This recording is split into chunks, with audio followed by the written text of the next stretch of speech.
Famara Ibrahim Sissé, bonsoir. Je rappelle que vous êtes le président de l'association des clients des sociétaires des institutions financières. Justement, comment avez-vous accueilli la nouvelle de l'arrestation du député Seydina Fall, alias Bougazeli, qui serait impliqué dans une affaire de faux billets?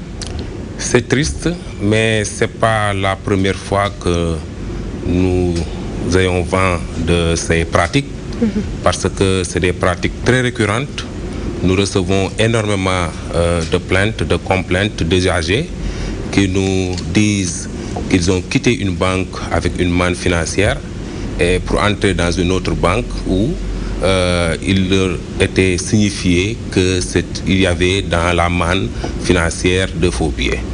Vous savez que l'entreprise de faux monnayage est une entreprise très forte et généralement ce ne sont pas des personnes démunies, des personnes du bas peuple qui utilisent ou bien qui fabriquent ces faux billets, mais c'est des officiels.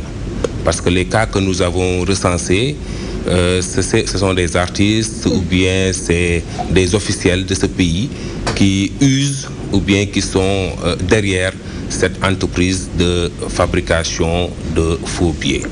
Donc c'est une entreprise qui jouit d'une haute technologie. Pour rappel, la confection de faux billets est une haute technologie. Ce n'est pas une technologie simple. La Banque centrale fait chaque année une commande de billets, de monnaie fiduciaire, à hauteur de plus de 35 milliards. Donc ces billets-là, qui nous coûtent excessivement cher, dont l'usine de fabrication est externalisée, n'est même pas en Afrique, n'est même pas au Sénégal, qui se trouve dans une ville française que l'on appelle la Chamalière. Et ces coûts de fabrication sont excessivement élevés, mais à côté, il y a des faussaires, il y a des délinquants financiers qui entretiennent des entreprises de confection de billets qui s'adaptent à la technologie. Mais en effet, y a-t-il des chiffres pour évaluer le préjudice subi par notre économie nationale? Oui, à ma connaissance, nous n'avons pas de chiffres, mais ce qu'il faudra dire, que c'est un coup dur pour l'économie de notre pays. Parce qu'aujourd'hui, s'il y a autant de faux billets, cela va créer une inflation, une hausse des prix. Et parce que si les billets sont très nombreux, ils ne reflètent pas l'économie du pays, cela va créer un dérèglement du système. Et ce dérèglement va créer une inflation au point que les produits vont coûter excessivement cher. Et maintenant, si les produits coûtent excessivement cher, le travailleur va en pâtir. Parce que le travailleur qui, au soir, descend avec un billet de 5 000 francs, et que ces 5 000 francs-là n'est pas à même de lui procurer des produits, des services de base, comme se vêtir ou bien donner la dépense quotidienne. Donc, il est lourdement affecté. Et cela va décourager même les travailleurs à la longue, parce que le travail ne va plus nourrir son homme. C'est pourquoi c'est un coup dur au niveau micro comme au niveau macro. C'est pourquoi il faudrait que la Banque centrale et que les autorités de ce pays prennent des mesures drastiques pour criminaliser le faux monnayage. C'est important.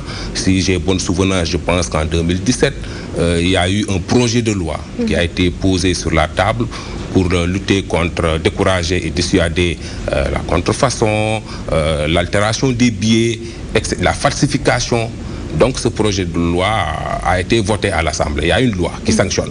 Mais nous estimons que les sanctions ne sont pas suffisantes. Justement, le fait de ne pas prendre ou bien ne pas emprisonner face à cette augmentation du trafic de faux billets, est-ce que cela ne décourage pas quelque part les enquêteurs? Effectivement, cela va les décourager. Pour précision, il y a 2 faux billets. Il ne faut pas confondre.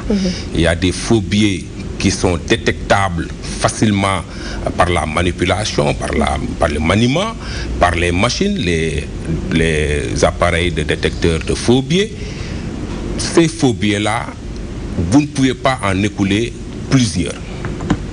Mais il y a de vrais faux billets en réalité. Des billets difficiles à détecter.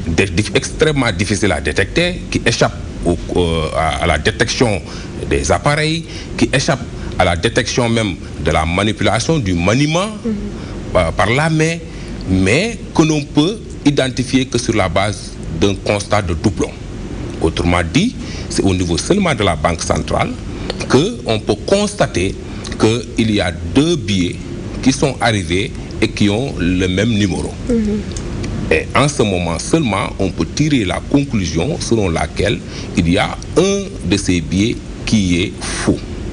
Mais on ne peut pas, à travers les machines de détection, de détecteurs de faux billets ou le maniement, détecter ces faux billets-là. Et ça, c'est extrêmement grave. C'est pourquoi il faudrait fondamentalement que des sanctions sévères allant dans le sens de criminaliser ce délit, ce crime financier en réalité, parce que c'est un crime financier, pour que ces faussaires soient dissuadés. Justement, que prévoit la loi donc pour les trafiquants de faux billets, même en espèces, si le présumé délinquant est en parlementaire? Oui, il est jugé et condamné. Mais il faut dire que les cas les plus médiatisés n'ont pas été sanctionnés en réalité. Nous avons eu vent d'artistes, d'officiels qui ont été pris en flagrant délit de faux monnayage, malheureusement qui n'ont pas été sanctionnés, que l'on rencontre tous les jours. Cela va encourager l'entreprise de faux monnayage et de surcroît, notre économie va en pâtir lourdement. Et il faudrait que les autorités de la Banque centrale, comme l'État du Sénégal, prennent les mesures nécessaires pour dissuader ces délinquants financiers qui sont en train de créer le dérèglement du système Donc financier. La lutte continue au niveau de l'actif? Oui, la lutte continue, mais il faudra aussi comprendre que nous sommes dans une dynamique d'inclusion financière. Et bientôt, la monnaie fiduciaire, à défaut de disparaître, je n'ose pas parler de disparition, mais va lourdement diminuer avec la monnaie virtuelle.